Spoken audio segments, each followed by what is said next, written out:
What's up, comic and pop culture fans? This is James with Min100 Comics, and sometimes in comic books, you have characters that take a while to get their final introduction. Right now in Detective Comics, we got the villain Asema.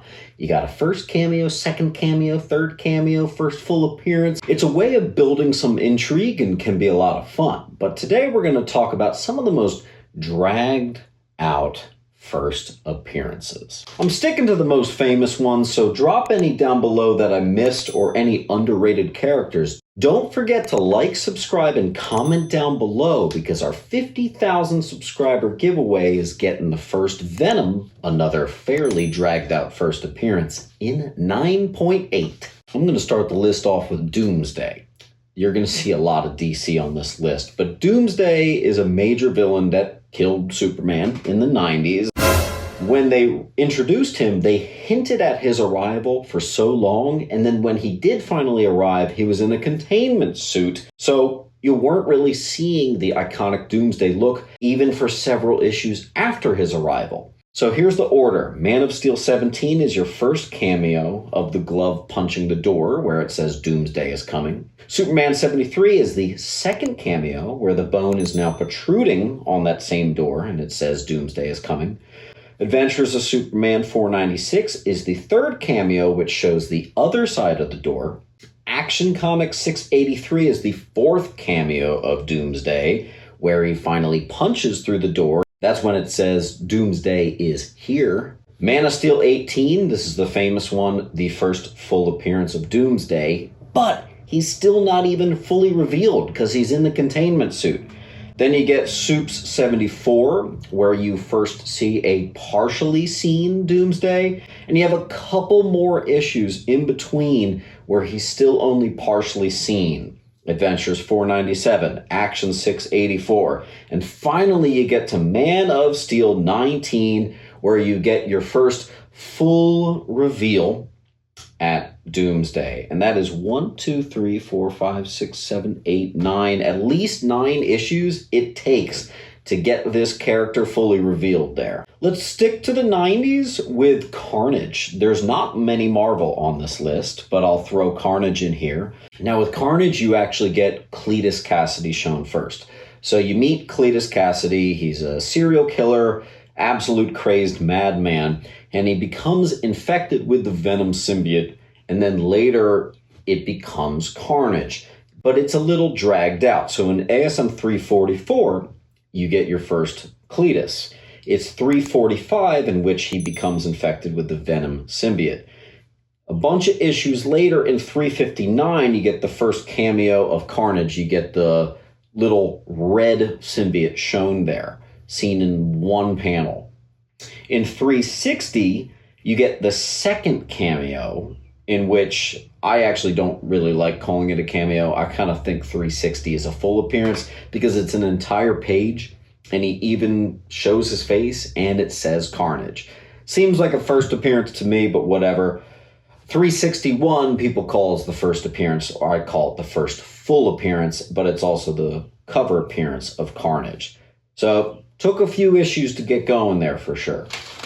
All right, let's go with Killer Croc. This is a very dragged out one again. Now, the strange thing about Killer Croc is it was up in the air for years what his true first appearance was. And that's because his first few appearances were such weak cameos. Actually, it's one of the earliest videos I did on this channel is I broke down the Killer Croc stuff. But I'll do the speed round for you here. It's going to start with Detective 523, that's your first cameo. Bats 357 is just another cameo. People used to think it was a full appearance. No, but it is tied for first Jason Todd. It's a double key. Detective 524 is what a lot of people think now is your first full appearance. And I'm kind of a Detective 524 guy myself.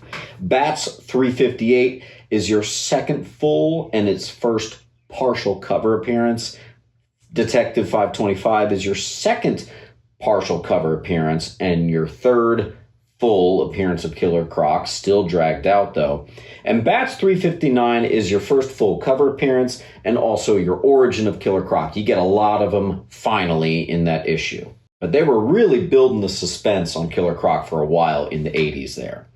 Let's do a more recent one with Jessica Cruz, Green Lantern, of course. This one, there's only 4 entries, but still, that's more than your typical character. Started in Green Lantern 20 when she's being prophesied. They mention her name, and they show just her hand. It's a weak first appearance, but it's cool that they at least throw her name out there. Justice League 30 is that second cameo, even though it's just one panel.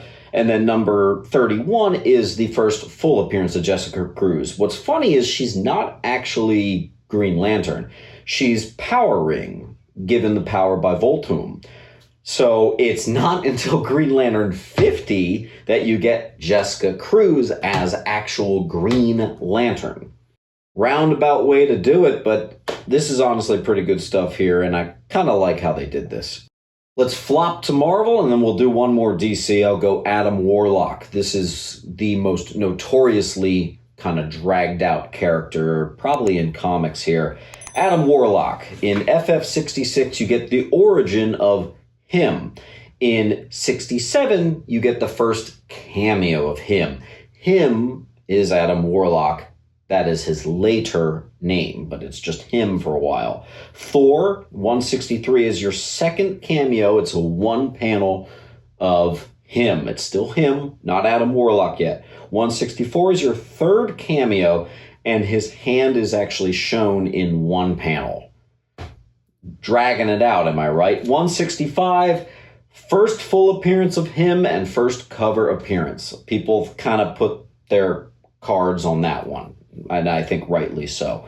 166 is the second full appearance of him. It's another cover appearance.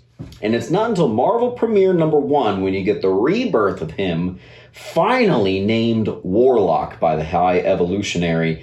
But not even Adam Warlock. He finally becomes Adam Warlock in issue #2 from Marvel Premiere. What a long way to get there, man. Woo! Last one I'll end here is with AntiMonitor.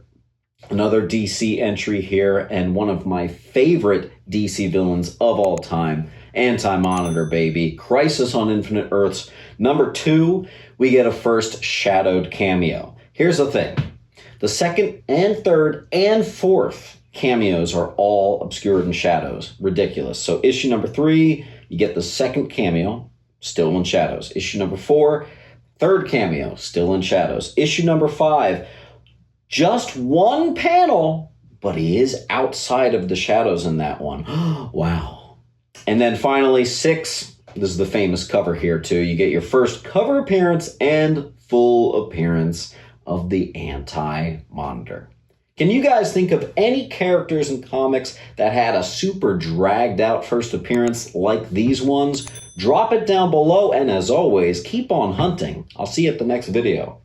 Make sure to come on down to Sentiment Depot's Antiques and Collectibles, located at 238 West Delaware Ave in Pennington, New Jersey. Find so many great books for just $1 and the lowest prices on key comics around. Enjoy a huge selection of graded comics priced up to 20% lower than current fair market value. We are open from Wednesday to Sunday, closed Monday, Tuesday. You got a collection you want to sell? Bring that too. Can't wait to see you there.